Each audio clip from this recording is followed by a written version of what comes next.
आज आपके नाम डॉक्टर अख्तर संधू अपने मेहमान के साथ हर पीर की शब यूके टाइम 4 बजे, पाकिस्तान टाइम 9 बजे देखना मत भूलिएगा, सिर्फ और सिर्फ GsTv UK पर। इस प्रोग्राम के लिए हमारे साथ ताउन किया है Lahori Dera restaurant, Stockport Road, Manchester. Assalamu alaikum, Sat Sri Akal, dear friends. Welcome to the show. Every Monday we meet and talk to a guest who has expertise and proficiency in some subject and who has some prominence in some specific field. Today we have Roebain Christians from South Africa with us, and we will talk to her about different aspects of life, how she looks at life, how she spent her life, and what plans she has in future. So Roebain Christians is with us. Hello, Roebain. Good evening, Dr. Sandhu. How are you? I'm fine, thank you. How are you? I'm fine, thank you, sir. So thank you very much for sparing time for our program, Aaj Aap K Naam, the GsTv, Manchester, UK-based TV channel, and in which you are guest today, and we welcome you, and we are very much thankful for sparing time for this program. Thank you for inviting me. Roebain Christians is author, poetess, women rights activist, and she is from South Africa, and she is with us. And before that, we start questioning and talking about different aspects of her life. So we have some pictures about different activities of the guest. So first of all, we want to show the different pictures that will express your personality and activities. जी तस्वीरी झलकियां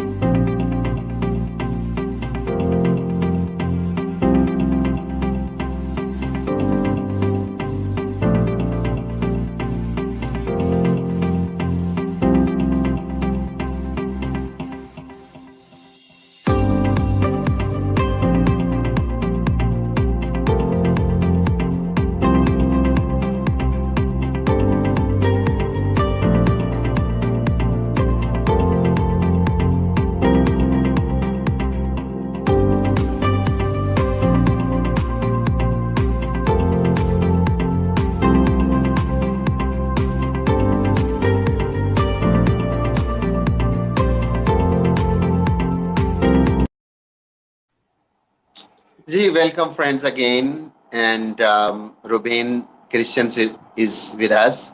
She is author, poetess, women rights activist. She is from South Africa, and she is with us. Thank you very much. You have very impressive profile, and I have gone through your CV. This is very impressive, in fact. So just we want to know about your early life, your childhood, and your schooling and your other education, higher education. And I have gone through the introduction of your book, Let Your Voice Speak. And this is your book. You have authored this book. This is very interesting, actually, because this is a collection of your experience of your own life. So this is very interesting, actually. So please narrate your life story from childhood up to this time, please. Okay, Dr. Akhtar, I was born the 25th of August 1970 in the Cape Flats in a house by a midwife. My dad wanted a son because I was the fifth daughter. So he gave me the name Robbie after him. His name was Robert, but my mom decided no, I'm a girl. She gave my name Rubain, so but I became Rubain Adams. Then from we were born, like I said, I was born on the Cape Flats during the apartheid years. From there, we moved to the Strand and then to Makassar, where I attend primary school and also my high school. After that, I attend the BSc College, Bellville College of Education. Then I married and I became a teacher in 1993. 90, in 2007, I got divorced. And then in 2020, a poet, well-known poet, saw my picture on Facebook and he wrote a poem, Rubain the Rose, and he sent it to me. I fell in love with that poem and I asked him if I could also write something for him because I'm very interested in writing poetry. So he told me yes. So my first poem was I Am a Slut. So I sent the poem. He was very amazed because of the title. It doesn't correspond what I'm actually the title and what was the content of the poem. So he asked me, "Do I have more material?" I said no. He asked me, "Can I go write more material?" So I write more material. Come so with me, vision. I rise, and I sent it to him, and he was very impressed with my poetry, and he gave me a poetry site so that I can upload my poems. And my first poem, The Hoof, was featured for 2 weeks on this big, huge poetry site. So I was looking for more poetry sites on Facebook, and I end up on more poetry sites, receiving more titles and certificates. And then I decided, let me write my own book about my life.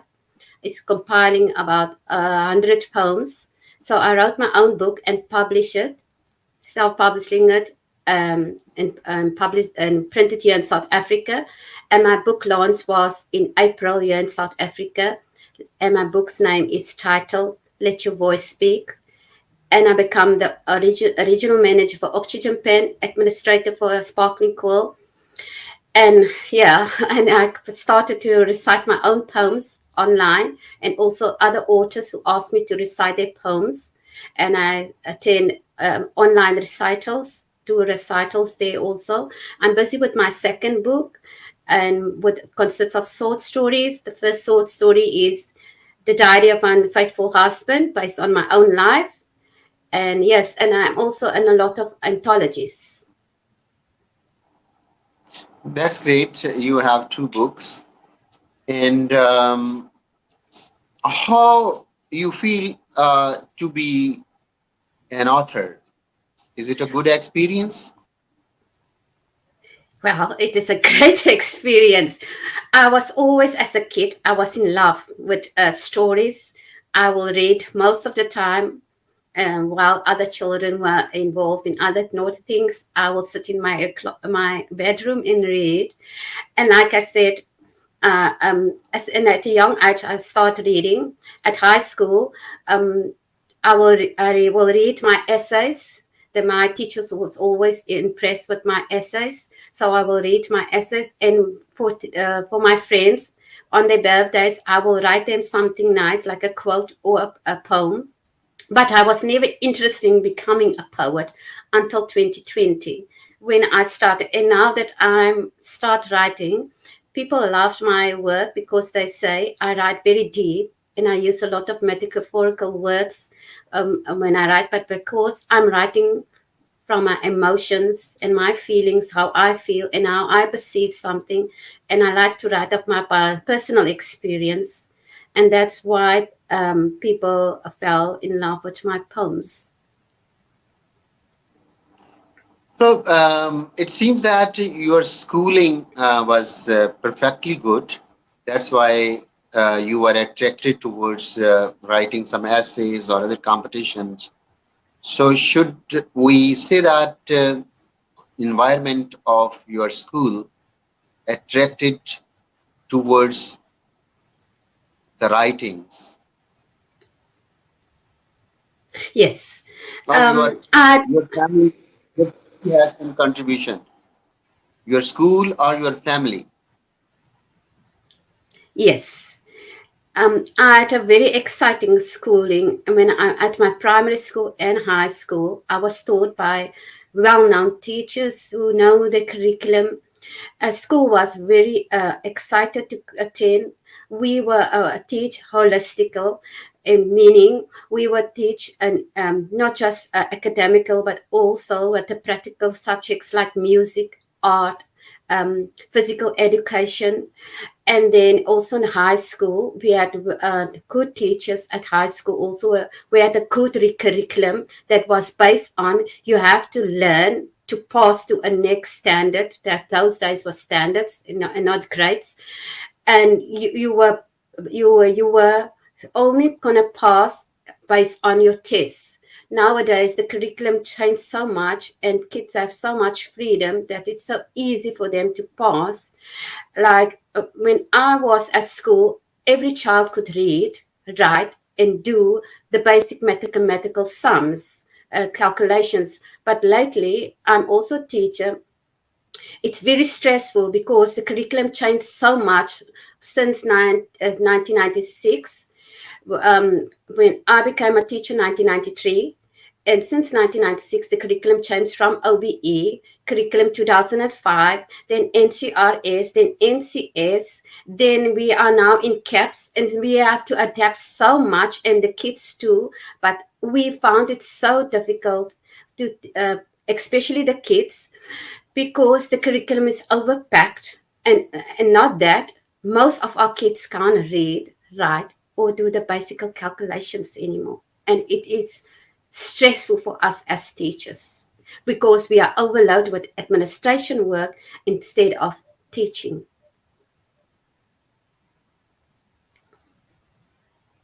So administration is not separate from the administration.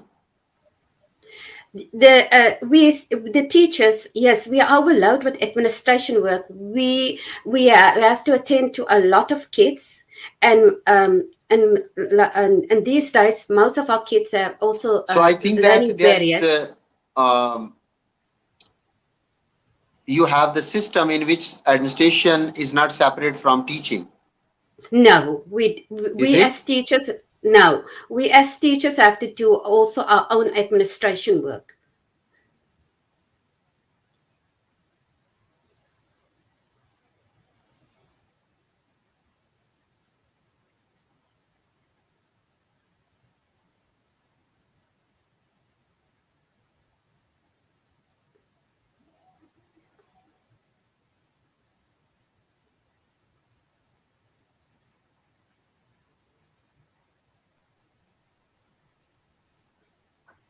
Can you listen to me, please? Yes, Dr. Sandhu, I can hear you. Yes. So you were talking about system.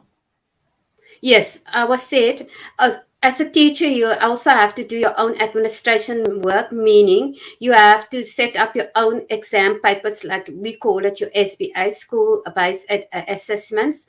You have to do market and everything. You have to do capture the marks and everything.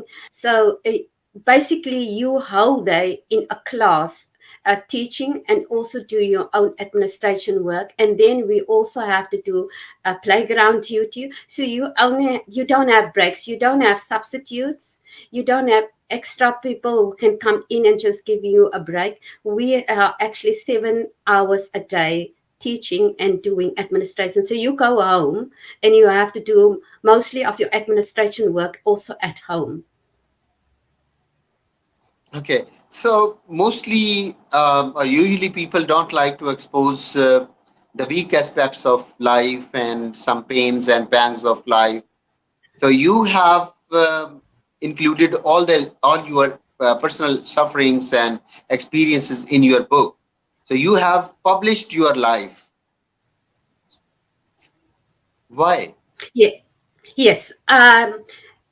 I've thought if I can publish about my life, if I just have to give a glimpse into my book and about my life, um, like I said, I was married and got divorced in 2009 because due to a suffering of being emotional and physical abuse, not me also, but also my kids, I realized it was time to break free from that vicious abuse. So I wrote this book, Let Your Voice Speak, as the voice of other women who's suffering, because I suffered for many years, 15 years actually, in silence, covered it up, didn't want to tell people about my abusive life because I feel ashamed.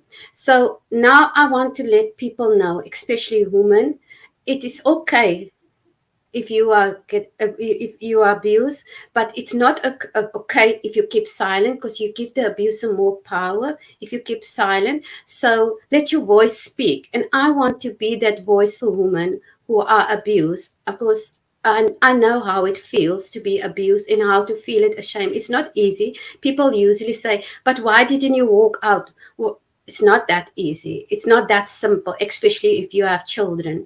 And as a woman, I want to use my voice and my life experience and tell women, get out of it. As soon as you get one smack and you apologize, don't think it's over. Yes, you can forgive him and give him another chance. But if you do it again, it means you give him more power. He will do it over and over and over. An abuser won't change. It's like a leopard won't change without the spots. So abuser also, I gave my ex-husband a lot of chances, 15 years of my life, and he didn't change. I almost died. So I think that there would be a number of women who have may have the same experiences, but they did not expose their personal life, because sometimes it becomes a problem for you and for your kids as well, and it can impact on your children with some negative results. So what do you think about that? Well, when I discuss it with my kids, I'm busy writing a book, and they were grateful that I can tell my story, especially my son, who went through a lot of and endure a lot of hardship with his dad and violence. So he was very impressed that I use my voice. He was and use my life so to help other people. You think it's a great thing that I use my voice and my life experience to help other women, because he said also, if the more people we can reach, the better, especially women, because you endure a lot of pain. So yes, maybe people will think, why do I use my personal life experiences? I use it because I know, as a woman, we don't speak out easily when it comes to our personal endurances.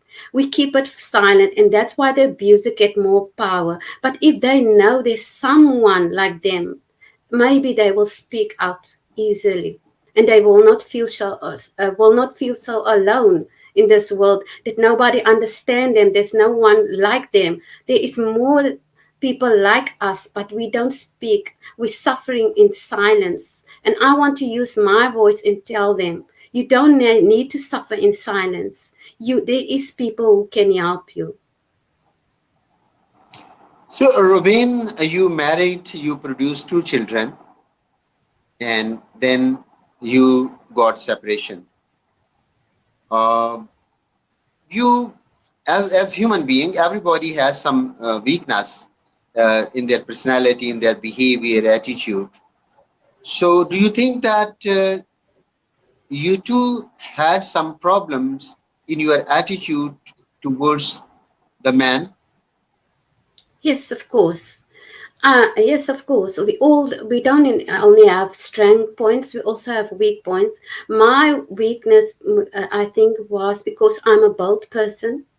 I speak when I feel like something is wrong, and I like the truth. And that is some things that my ex-husband didn't like. He didn't want me to speak up.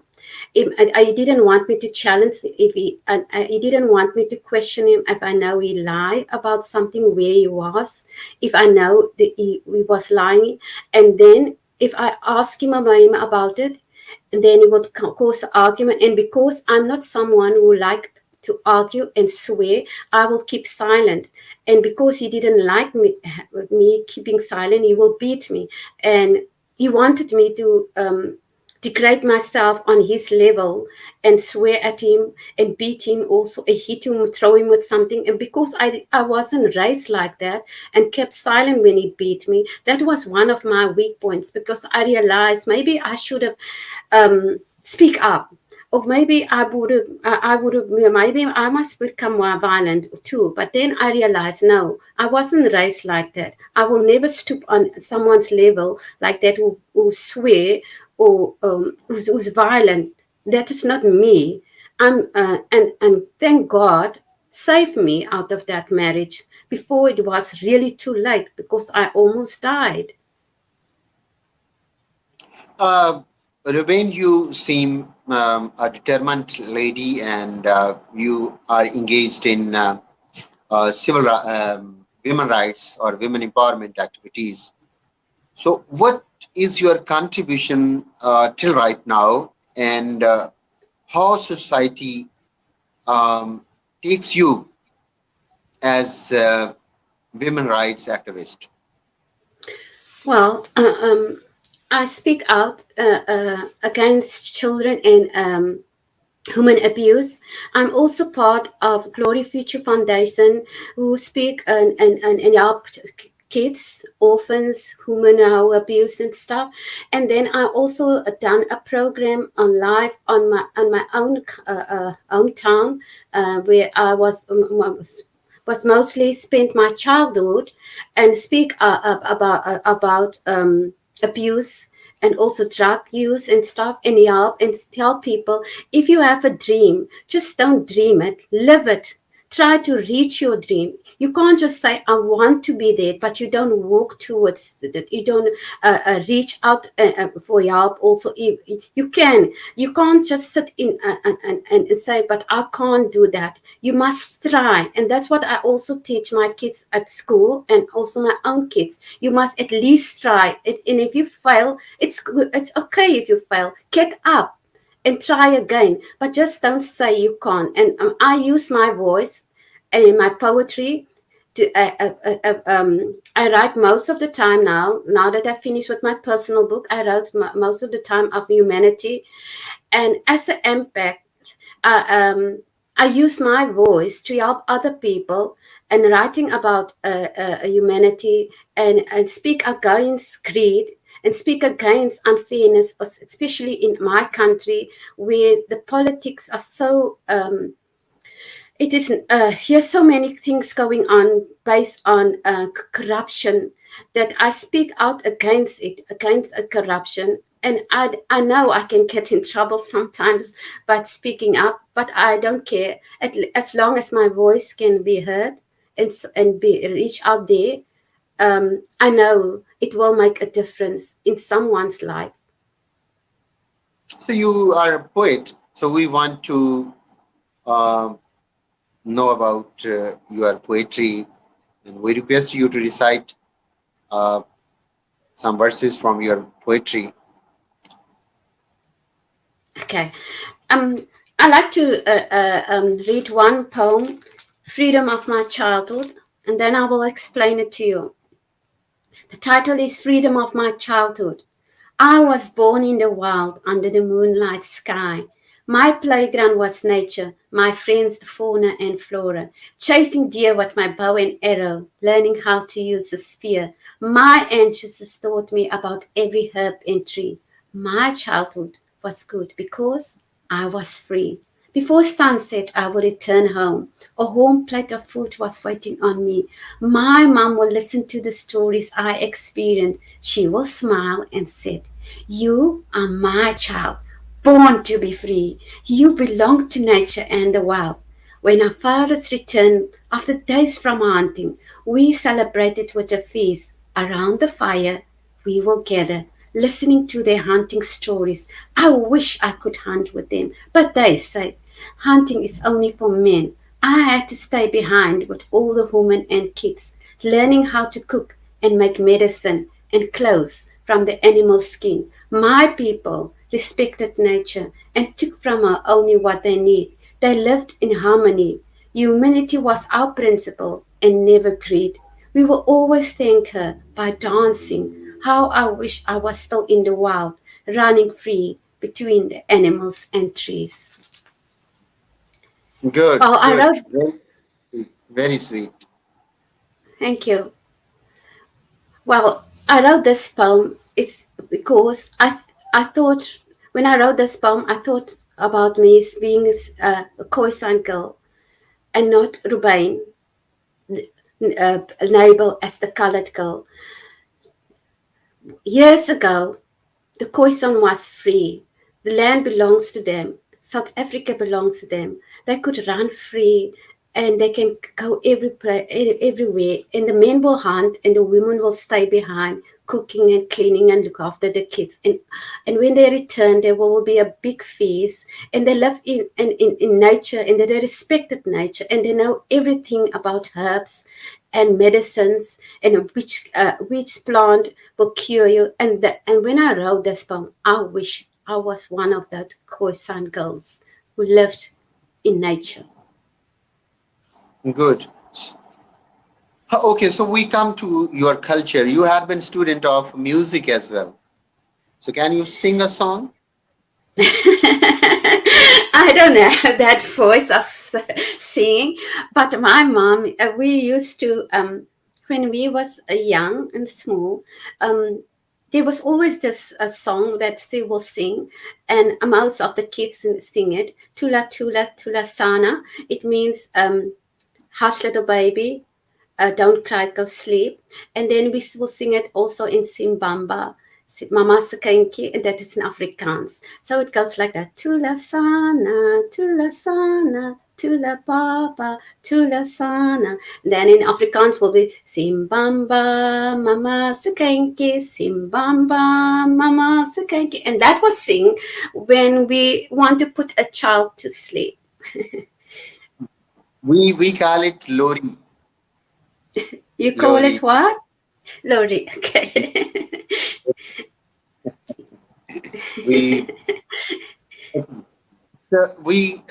we have started discussion on culture.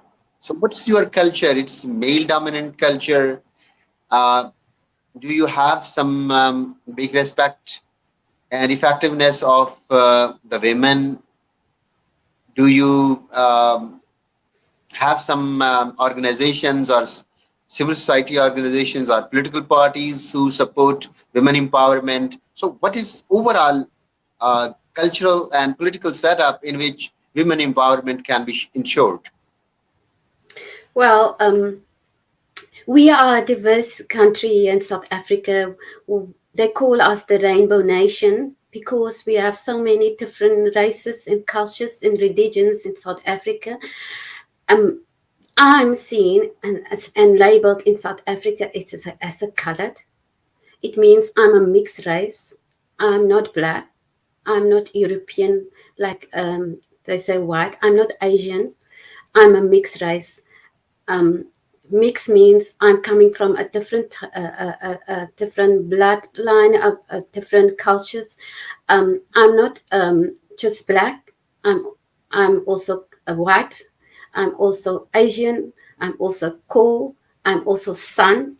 And my mixed race was intermingled years ago when the Ko was living alone and in the Western Cape, and the Europeans come from other countries like Jan van Riebeeck, and then the Africans, the Xhosas and Zulus come from the North Africa countries as slaves and also fled to South Africa, and they mingle with the Ku and the San, and the Europeans also slept with the Ku and the San, Suman, and now I'm the product of all those, and the Asians from Arab countries, China, and now I'm the product of all those, and I'm seen as a colored, meaning mixed race. So do you think Yes, it a good thing or bad thing? What is a well, natural? What do you think about it to be a mixed race? if we have to go into that now, we will have to discuss democratic politics. A mixed race is not a nice name to be labeled, because I will see everybody as people and not as colored, because meaning mix, meaning there is a diversity in race, meaning there's a discrepancy in race, meaning there's prejudice in race, meaning there's discrimination in race, meaning people stereotyping and it's bias. And that's what's happening lately, because um, the colored people have the saying, we were not white enough to be labeled as white. We are not black enough now as labeled as black. When the government was under white government, white people get more privileges than colored and black people.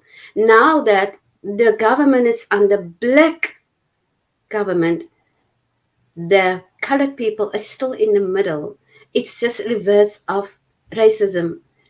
It was first white government and the whites got more privileges. Now it's a black government and the blacks get more privileges. So we, the colored people, stuck in the middle. We're not seen as black or we're not seen as white. So no, I will not say it's a good thing, because I will see people as people and not as colored. Because at the end of the day, our blood is red. We might just have, but if you go down in history and you see at everybody in the world, we share the same DNA. Asian, European, black, we share the same DNA. If we have to cut us open, we all bleeding red. And that's why I wrote the poem Colored, to say my pigmentation protects me against the sunburn because of my demographic where I lived. And yours, maybe because you're not living in a country where there's so much sun, so you need a lighter skin. You don't need so many pigmentation as me. So why are we still discriminate against each other's culture or religion or race? Why can't we see each other just as human beings? That is what we are, human beings. So if you think that discrimination or racism is there, so what is the role of religion and culture in your society? Well, we have different cultures, like I said, so different religions. We respect everybody's religion. In the beginning, when it was an apartheid in the white regime, um, the Christianity got more privileges. The Christianity was taught in schools. Only Christianity was taught everywhere, and religions like Islam, Hindu, they didn't get that privileges. But when the black people come in parliament, all religions was seen as equal. So now no religions are supposed to be teach in a school, but we can do it in life skills, just as and just inform children about different cultures and religions, and make let there be equality in when it comes to learning and teaching about cultures and religion. So all religions are respected now, and all cultures are respected now here in South Africa. So do you think that there is a, negative impact of colonialism um, in South Africa? Yes, of course. There's the negative and the positive side. Um, some people will just concentrate on the negative side, and some people will concentrate on. I see it as both sides. Negative because due to colonialism, we lost our identity. The Ku and the Sun lost their identity because of that. Because of that, we are the mixed race because of colonialism. South Africa lost a lot of their heritage. South Africa lost a lot of their culture, and but it's also positive. Look, Europeans brought also their knowledge in and skills. They build beautiful houses here. They built they were the people who built the infrastructure here. So yeah, there is positivity and there's also negativity. The negativity side is still here. Just the other government took it over, as I said. And the positivity, the same government also broke down the infrastructure that the colonialism brought here. So yeah, I will say there is about, that's why I wrote the poem, Greed is not the answer, humanity, because I speak about colonialism in there, and I speak also about politicians in there, in my country.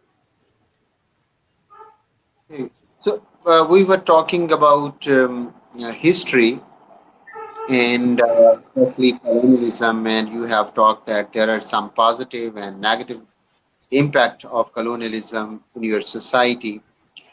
So, what is indigenous education and promotion of indigenous approach towards the new era? Because if you prepare your coming generation um, under the umbrella of colonialism, then definitely there would be a intellectual depression. It will continue. So how your education is and your system is guiding your coming generation to get rid of the intellectual depression or slavery or something like that. In the apartheid years, we were taught about the history of the Europeans and not about our own history. So now we can learn from about our own history, where we come from, where the cool sound comes from, where the sun comes from, and we also can teach it in the curriculum. Those years we couldn't teach it in the curriculum. We couldn't teach about other cultures or other religions in the curriculum. Now we can, and it makes a huge impact because people we understand other people's cultures and religion. We never had that opportunity, and it gives you also now a better perspective about other people's culture, and I think and it teaches us about Ubuntu also. You know, the word Ubuntu is strong here in South Africa. When the black people come in power, but the word Ubuntu was actually left out in years ago in District 6, because District 6 was a small place in Cape Town where people lived in harmony, and that was all the cultures, all the religions. People used to live there, and Ubuntu was lived. Ubuntu, the meaning of Ubuntu is humanity. Your child is my child, and if you need help, I'm always there. You know, Ubuntu, it means that in District 6, people take care of each other. When someone was sick, everybody will take care of the kids. The neighbor will take, the moms will take up, they will cook, they will take it there. So that's what Ubuntu was. And now we throw that word Ubuntu here around in South Africa, but we don't live it. We don't love Ubuntu. It's just a word that the politicians throw around to manipulate people. But the word that has no meaning, because we're supposed to say practice what you preach. But our politicians, they just preach, but they don't practice. And that's what makes me so sad, because that's why I'm fighting for humanity. Because those words, Ubuntu was left a long time ago, and our people who died for that word didn't get the recognition. But people who didn't live those years and they didn't fight for Ubuntu, they didn't die for Ubuntu, they got the recognition. They sit in parliament now. They have the power. They steal from the poor. And that makes me angry. That really makes me sad and angry. So you expressed your feelings about politics. So tell us more about the political parties, political system, and leadership quality in your country. Well, like I said, I see people as human beings and not based on race, color, religion, or culture. But it makes me angry when people is in power, are put in power, are voted by people to represent them and fight for their rights and fight for equality and fight for them for a better life, steal from them, you know. People get money, our politicians get so many money from other countries to empower our people here and to make a better life for our people, but now they steal the money. Like, who put billions of money under your mattress, and then and then you said you don't know about it, you know? And that is our leaders who steal from the poor, and now we have to endure this poverty by our petrol is sky out. We endure load shedding because they didn't foreseen we're gonna have a shortage of power. And this is our politicians. I mean, where's the money? They steal it from the poor, and now we have to endure this poverty. It's unnecessary. If you can hide billions under your mattress, you could have built houses with that money. You could have give money for the poor to have a better education system. You could have built more schools. You could have made lessened the petrol prices. But you are so greedy. You stole from the poor, and that's makes me angry. Because who put you there? It is us who fought for this country. Some of them never fight for the freedom for this country, but they're in power, and because they never fought for that country, they don't shed tears for this country. They just sit back and steal and laugh at the poor, and that's making me angry. Many Asians like to visit South Africa. They try to settle there. They start their business, and so many evidences can be presented in this regard. So definitely there should be some very bright aspect of the society. So why Asian or other people should visit your country or settle in your country? Well, like I said, we are been seen as the rainbow nation. Don't get me wrong. Yes, we have crooks as politicians. Not all of them, but most of them are crooks. But we also a lovable country. We are the sunshine. We like to laugh, especially my people. We will make of the saddest thing a celebration and laugh about it. And you know, we embrace every culture and religion. We would like to have gatherings where we can sit and cry or laugh, have big parties. We welcome any nation who comes to our country, I think. And it was, and I think most people got an idea of who South Africa during 2010, the Soccer World Cup. We host the Soccer World Cup here at South Africa. Most people could say South Africa is the country of sunshine because they never saw people can be so welcoming, open arms, and so caring and loving. Yes, we have there's still like negativity, there's also positivity. And yes, in every country there's challenges. In every country have their ups and downs. In every country we have crooks, but there's also good in our country. I had two friends, namely Murtaza and his brothers. They were killed in South Africa by a gangster.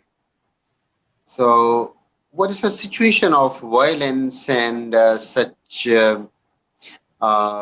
gangsters who are involved in plundering and looting? So, is it a culture? And usually people are found in every corner of the country, or it's some rare incident? I'm sorry to hear about your friends. Well, I will not say it's about culture. It's about politicians. You know, some politicians use people and manipulate people and go around so to cause destruction in our country. We are, like I said, a beautiful nation, but there's also crooks, and especially in the politics. And some people use that people to corrupt other people and causing looting, especially when it comes to elections and stuff like that. And unfortunately, because of poverty, a lot of people use politics as excuse to loot and burn things down. And a lot of my people, because they don't have freedom of expression, they use their frustration by going into drugs, killing other people, robbing other people. And it's unfortunate, a lot of innocent get hurt in the process. That's why I wrote also this poem, Greed is Not the Answer, Humanity is, because I'm speaking in this poem about the corruption of politicians. I speak about my people who could not, they don't know where they stand in South Africa, and they are frustrated, and they take their frustration out into killing each other by guns and knives. They're taking their frustration, doing the negative things, going into drugs. You know, it's sad if you are lashed out every time and kick as the underdog. And that's what my people are. They're always the underdogs. They were the underdogs in the white government. They're the underdogs now in the black government. So I know it's painful for them.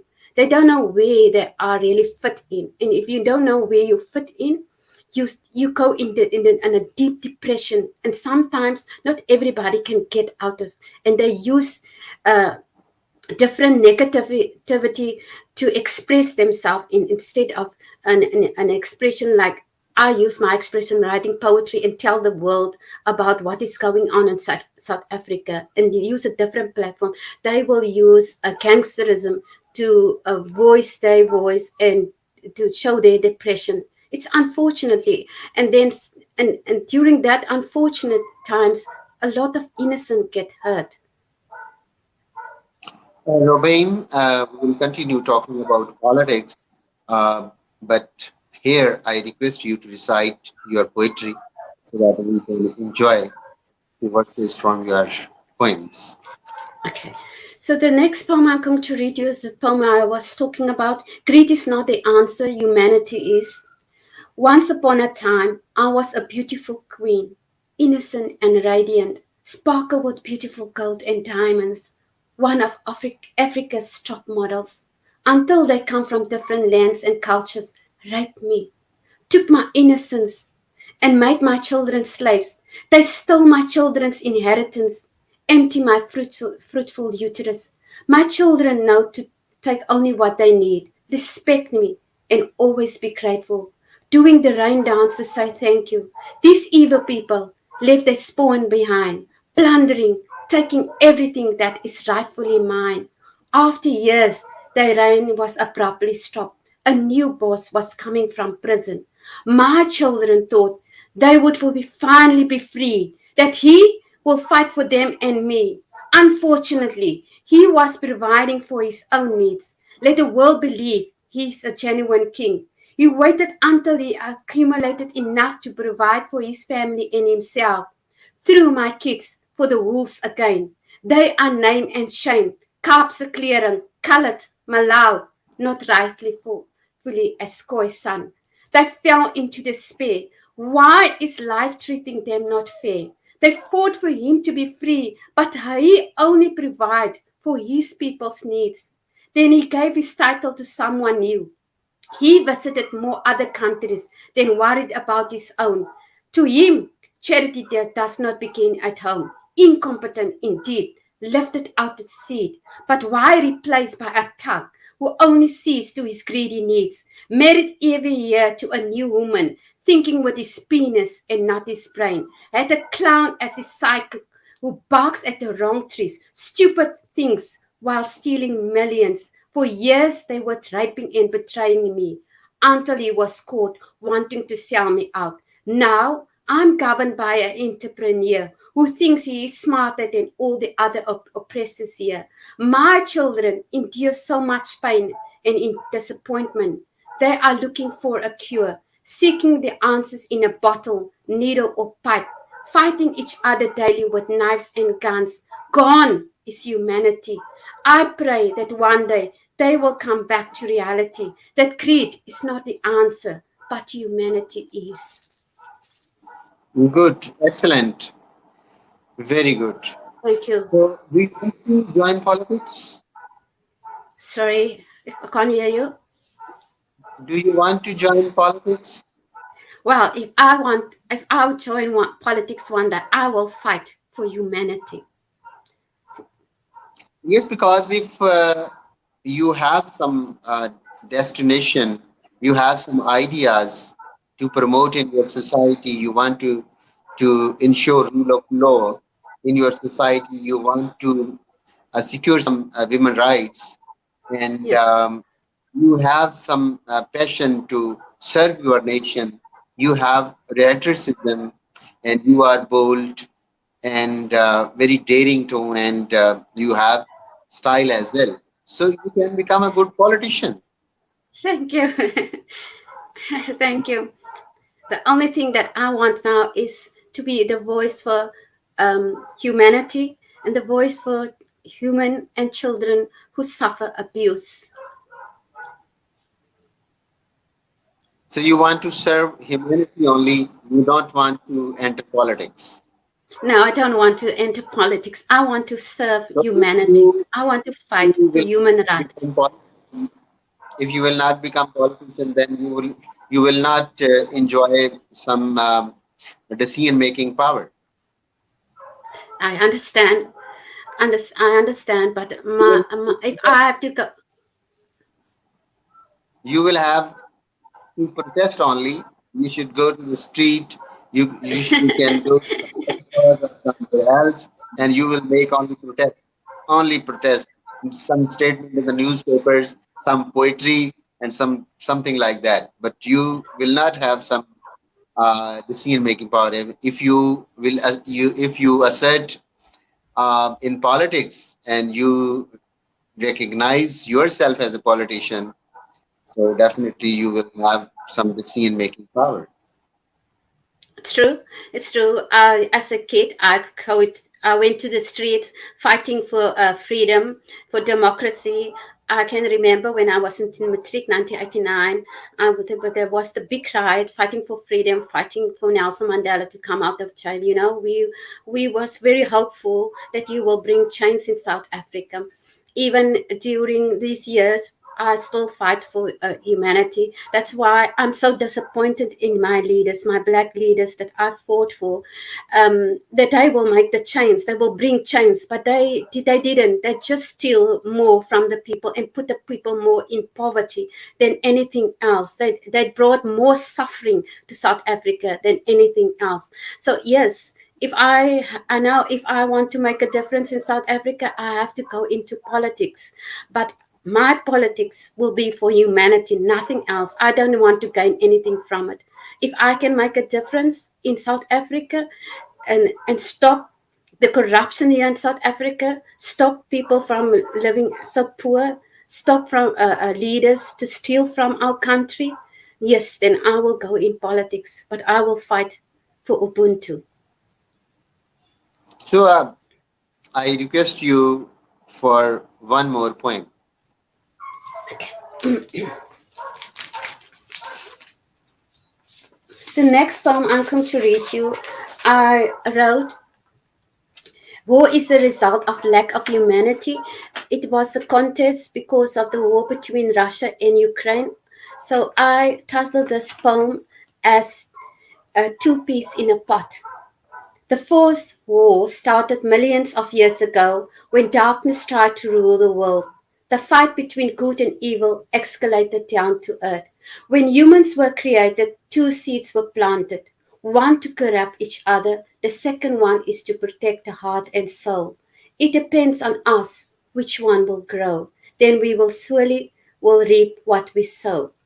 With two opposite seeds in a pot, humans are confronted daily. Which one do they want to nurture while the other one wither? Because we are born with free will, most humans choose greed, power, and the seed over humanity.